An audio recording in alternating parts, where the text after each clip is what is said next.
You are listening to the Marriage Clinic Podcast, a podcast on love, marriage, and personal development.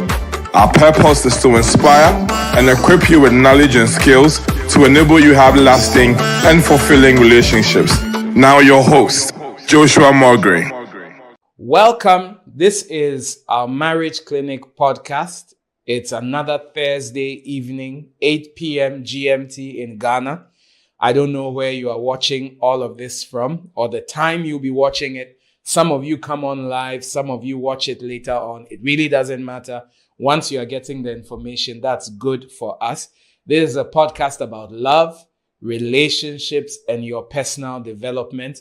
My name is Dr. Joshua Mulgrew, and please like and follow wherever you are watching this or listening to this, and please share it with your friends and family. It is going to be an awesome time today. I'm excited about what we are discussing today. It's a follow-up. This is the third part of a series we are doing about the ghost of your ex. The ghost of your ex. You may be asking, what do I mean the ghost of your ex? The relationship may have ended, but sometimes the ghost of the relationship still haunts your current marriage. So let me put it in context, because I got a couple of questions where people were asking, this is not about an ex when you are not married. I'm not talking about you've broken up with somebody and then now you are dating someone else. This is discussing your ex when you are married. So you had somebody you were in love with, somebody you were dating, and then now the relationship is over. You have finally got married. You have said, I do. You now have a husband or a wife and probably even children, but maybe the experiences with your ex are still haunting you. And that's why we say the ghost of your ex. So in today's episode, I'm going to talk to you about how to break emotional attachment to an ex after marriage. Come on, zoom in, put some fire in the chat wherever you are listening to this, and just put in a hi, put in some fire, put in some I'm here with you, coach, and then we can go on with this. How to break emotional attachment to an ex after marriage. After marriage. All right, let's go. I like to always leave you with a scripture. I'll start with a scripture. As you know, I'm a person of faith, so I always like to start with a scripture. And today I'm taking it from 1 Corinthians 16:14. 1 Corinthians 16:14. And it says, let all that you do be done in love. Let all that you do be done in love. Let's go. So if we are looking at this, the first thing you need to do is to acknowledge that it is not healthy to still be actively communicating with your ex even though you are married. It is not healthy to still be communicating with your ex even after you are married. Why do I say that? You must first of all believe it. Because a lot of the time when we say it affects your marriage, I gave all the reasons last week. You can go back to last week's episode and find out the reasons why. And I gave a lot of good reasons. So we are coming from the premise that it's wrong. You shouldn't be communicating with your ex. But you need to believe it. Make sure you believe that I shouldn't be communicating with my ex. Because unless your mind is changed, you cannot break that emotional attachment. And remember, like any addiction, until you believe that what you are doing is wrong, there can be no real help that will work long term. It can be an emotional thing where you say, I'm not going to contact him again, but then you don't delete the number from your phone. I've deleted the number, but you know you've memorized it. You just need to first of all realize my communication with my ex is wrong and I need to break that cycle. So number one is acknowledge that it isn't healthy. Acknowledge that it is hurting. Acknowledge also that it is hurting your relationship or has potential to hurt your relationship. It's either hurting the relationship now or it is going to it has potential to hurt the relationship. One of the things I said in last week's podcast was that the chances of cheating with an ex are higher because your ex knows you better than most people will know you. And it's a safe space. So you may not be cheating with your ex yet, but the chances that you would cheat with your ex are higher. So it has potential to affect your relationship. So acknowledge that what I'm doing is not healthy. And you may want to write that down. What I am doing is not healthy. So that's the first step. Then we come to the second step, which is identify the reason you still stay in touch with your ex. You need to ask yourself, if I'm married now, I have promised before God and man that I am now doing life with this person. Why do I still feel the need to maintain and harness that relationship that is in my past? Because remember, in some of the vows that we say as Christians, one of the vows is forsaking all others. That means letting all others go. So if you have said you're letting all others go, you need to ask yourself, what is the reason? Identify the reason you still keep in touch. You need to know what triggers you. When do I find myself calling my ex? Do I find myself calling my ex whenever I have a quarrel with my spouse? Is it a situation that anytime my husband and I have a problem, the first person I feel like calling is my ex? Do I feel like calling my ex anytime there's a financial problem because I know my ex is wealthy and she can easily loan me some money? Do I find myself calling my ex when I'm horny? You need to know what triggers your communication with your ex. You need to know. Sometimes it's even going to a specific place. Is there a particular place that anytime I go to, I have memories of my ex? So identify the trigger. What makes you want to call him or her? Why do you find yourself driving to his office on days that you shouldn't? Sometimes it is just the fact that you are still using a particular route. Or sometimes it's just the fact that you are still on social media and you see what the person is doing. You understand me? Why? And you need to ask yourself, why is it so hard? Why at all is it so hard for me to just cut communication? Because think about it. There are so many friends that you have that you do not communicate with any longer. So what is it about this particular person that makes it so difficult for you to move on? Until you identify that, you will not be able to solve the problem. As I like to say, you need to know the cause of a problem so you can find a lasting solution to the problem. So you may need to take out a pen and a paper and begin to write the reasons why. Or you may begin to journal and look for a map. Maybe I called him on this date and I found myself calling him on this date and I found myself calling him on this date. And probably you may look at your cycle and realize that, okay, so when I'm ovulating, I find myself wanting to get in touch with my ex. Or whenever my husband travels and I don't hear from him, I find myself wanting to call my ex. So you need to know the reason why. Without the reason, it's hard to solve. Then we come to number three.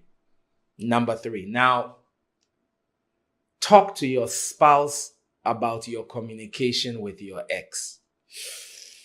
Some of you are saying, do you want to kill me? Some of you are just hearing the death music right now. You expect me to tell my wife that I'm communicating with your ex. But here's the reason why we say talk to your spouse. Whenever something is revealed, it loses its power. Whenever you keep something hidden, whenever you keep something hidden, it still has power over you. Part of the allure of the connection you have with your ex is the fact that you are sneaking, you are hiding, you are deleting the messages after that, you are clearing your call logs. Or I know some people who keep a special phone somewhere that they use for those kind of calls. Now, unless your life will be in danger if you tell your husband or your wife, I advise that you tell your husband. All right? Say something like, hey, sweetheart. I don't know if you call your wife sweetheart or you call her darling or you call her boo-boo, or some people call them junior mame. In Ghanaian, in Akan, that means junior's mother. I hope you don't do that because she's a person on her own without having to be having a child. But maybe you may say something like, hey, I've realized I'm a little too close to Tina. And look, this marriage is important, is an important thing for me.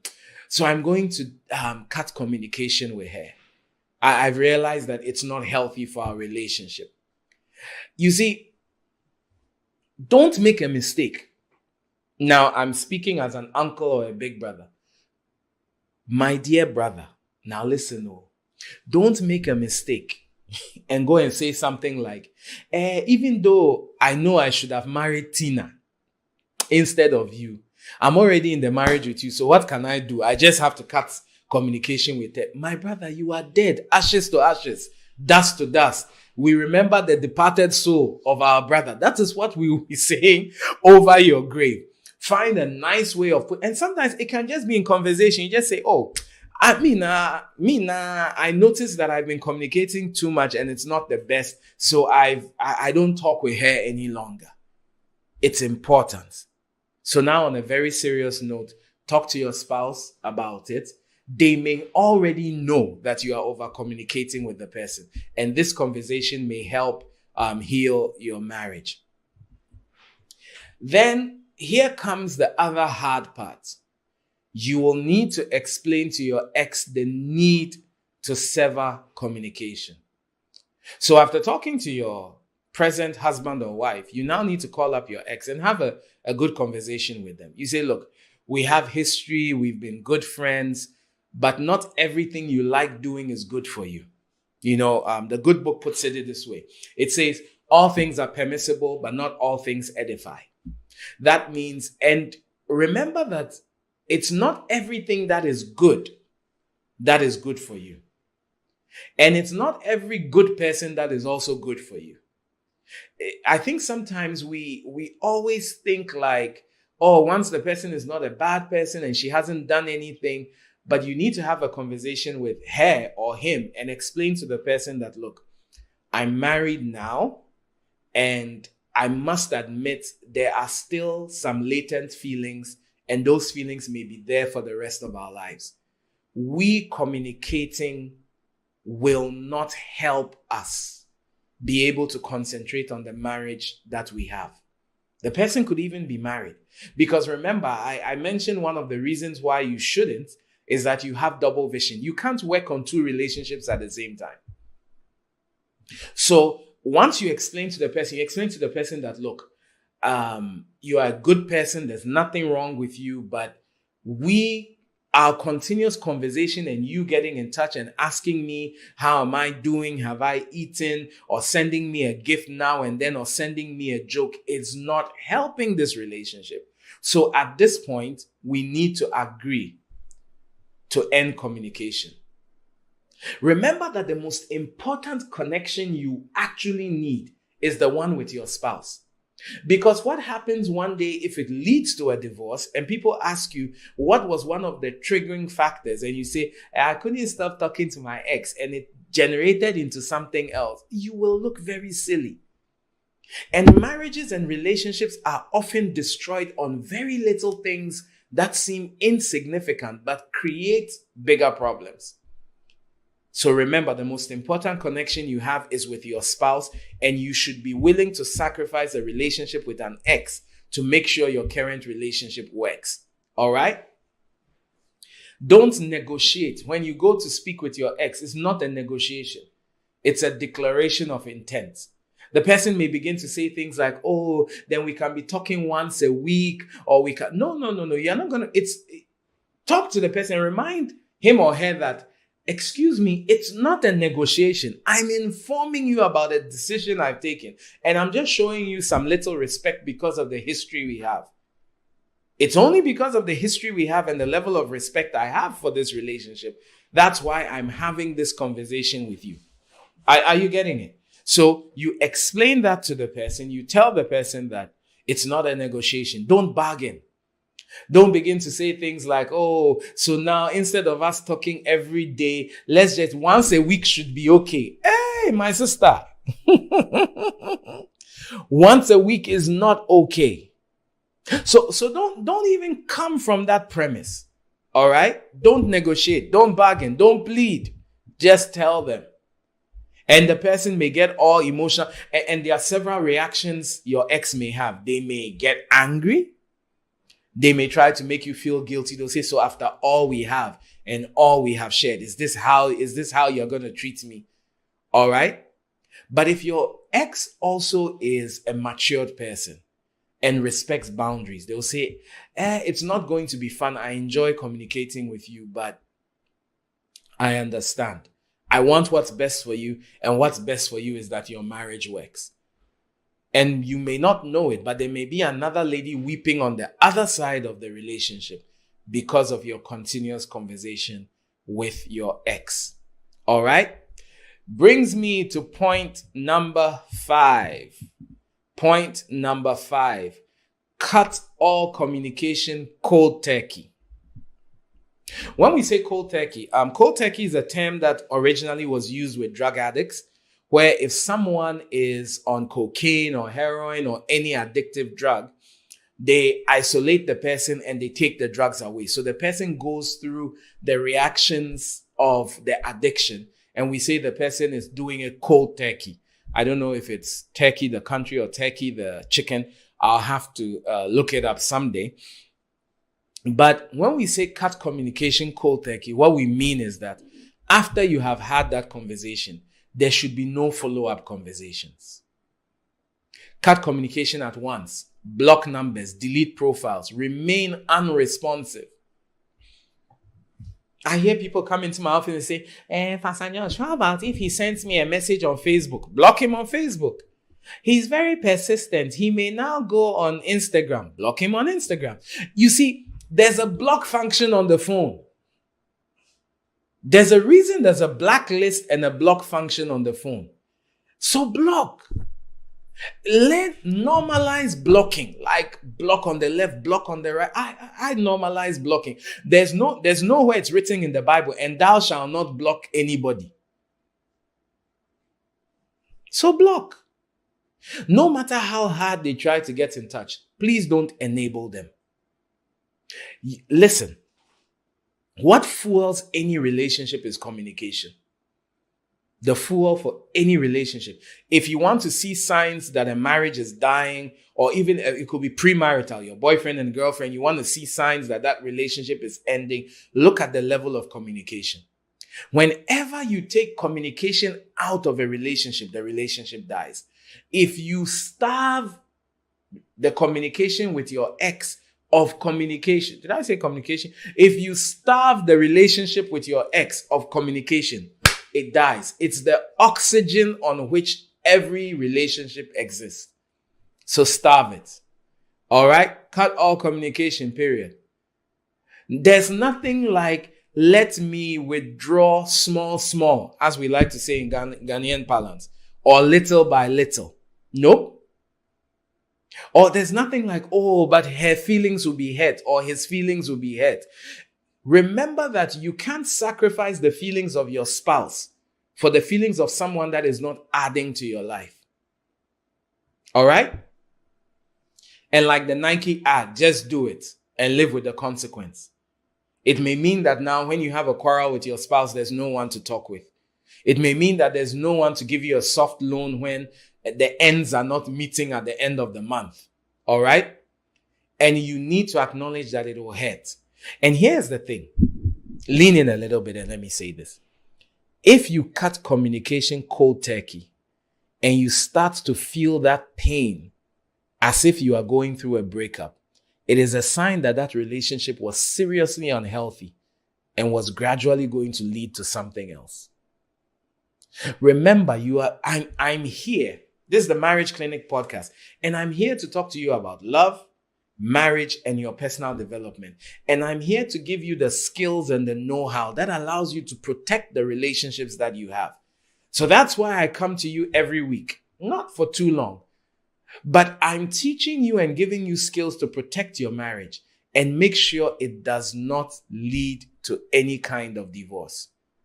Okay? All right. So that was number 5. Cut communication cold turkey. And I'm going to give you number 6. And that's the last one. I'm rounding it up. Get an accountability partner. Find a friend, find somebody who is older than you, find a person of the same gender and sexual orientation. With where the world has got to now, we can't just say the same gender, but we also have to say the same sexual orientation. So if you're a man, find another male friend. If you're a lady, find another lady friend. Who will be your accountability partner? You see, you can't tell everything to your spouse because they may be hurt, but you need someone you can talk to and say, look, I've still been talking with my ex for a while now. I've realized it's not healthy. I've been watching the Marriage Clinic podcast. I've realized it's not healthy. It's not the best, but you are a friend. Can you check up on me once a week to find out if I am still communicating with this person or how it is going? And this should be somebody that you are truthful to. Preferably your counselor or an elderly person, someone who you are responsible to, who helps you keep your commitment. You need to be truthful to the person. I have an accountability partner. Truth. I have someone who is a peer that we talk about once a week. And when we talk about everything. He asks me, how are we doing? How's the marriage doing? Are you treating your wife well? Are you staying straight on the right path? How are you dealing with temptations out there? And probably if I've told him about a particular problem, he brings it up. What's happening in your finances at the moment? Are we saving? Or what's happening with that lady that was getting too close? Have you been able to, but with this accountability, you are just looking at with regards to the fact that you want to break communication with your ex. It may have to be an accountability partner for maybe 3 months or 6 weeks or a year, depending on how deep you are in. But once you have somebody you are accountable to, it helps. Looking at how to deal with your ex after marriage, as we look at help, my husband is still attached to his ex. Listen to that again. Help, my husband is still attached to his ex. Now, the men out there who are immediately thinking, what does you mean saying the husband? Don't women also get attached? I'm only using husband for simplicity. The principles I'm about to share also have to do with a wife. So it's husband or wife. When your husband or wife is attached to their ex, how do you deal with the situation? How do you deal with the situation? Now, that's a big one. Now, you may not be the one with the problem sometimes. Maybe you are committed to the marriage. You're not looking elsewhere. You don't have any links or ties to anybody outside the relationship. It's just you and your spouse. But probably after going through your wife's phone or your husband's phone or looking at his communication, you realize that your husband is still attached or entangled. Thank you for the Smiths for giving us, bringing that statement into light. But you realize that your partner is still entangled with their ex. How do you deal with it? It's a big question. Think about it. If it's you, you can take a decision to end it. But how do you deal with someone who is still in communication with their ex and sees nothing wrong? Or probably sees something wrong with it, but still tries to hide it. How do you deal with it? How do you maintain your peace in spite of the fact that you can see a clear and present danger to your marriage, which is your husband's ex or your wife's ex? Let's go.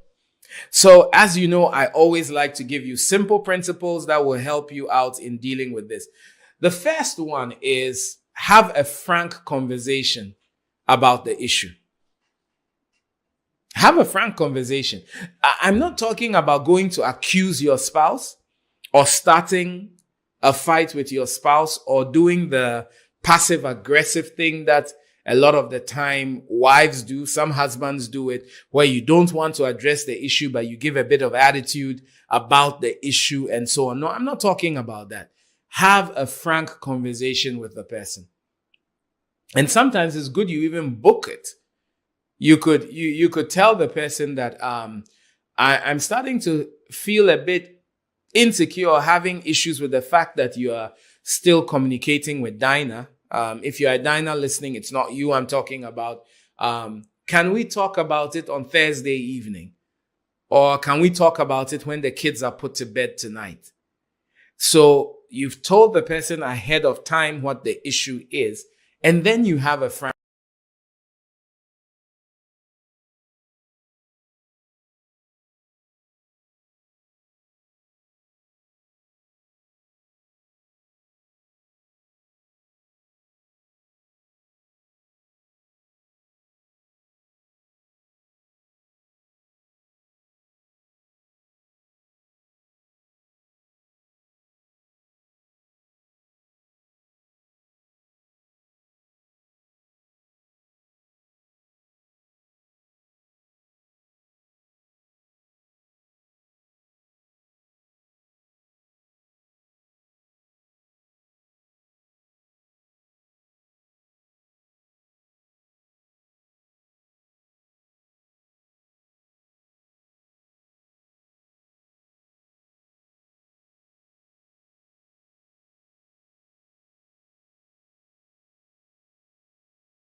Okay, we are back with Ask Uncle Josh. And today Rebecca has sent me a question. And Uncle Josh is not very happy with the question, but Uncle Josh shall answer the question. My boyfriend does not know how to cook. And I'm not comfortable with the way he always buys food outside. Is it okay if I always cook for him, even though we are not married? Rebecca, Becky. I see where you are going with this question. Becky, how was your boyfriend surviving all these years before you met him? And who has suddenly made you cooker-in-chief for the relationship? Uncle Josh always reminds you, don't give wife benefits on a girlfriend's salary. Rebecca, you are about to start giving wife benefits on a girlfriend's salary. Advise him. Let me give you a good idea. Get cooking channels on YouTube and send him the links. He should start to learn how to cook. It will help you when you marry. You yourself, there'll be times you'll be tired and you will need him to cook if you guys get married. But my dear sister, going to become a weekend cook for him, you will soon be cooking more than food. So my advice, occasionally you can cook a meal for him, but please don't make it a habit of acting like a wife when you are on a girlfriend's salary. And who knows, you may just be one of many. All right. So take care, Becky. Let's listen. All the ladies out there, keep listening. And thank you so much for joining the Marriage Clinic podcast. Please look for me on all platforms. That is Facebook, TikTok, Instagram, YouTube, and all of them. Just look for Dr. Joshua Mogri and send me a message, send me a friend's request, comment on my videos. Even if you disagree, I always love to hear from you. Take care and bye-bye.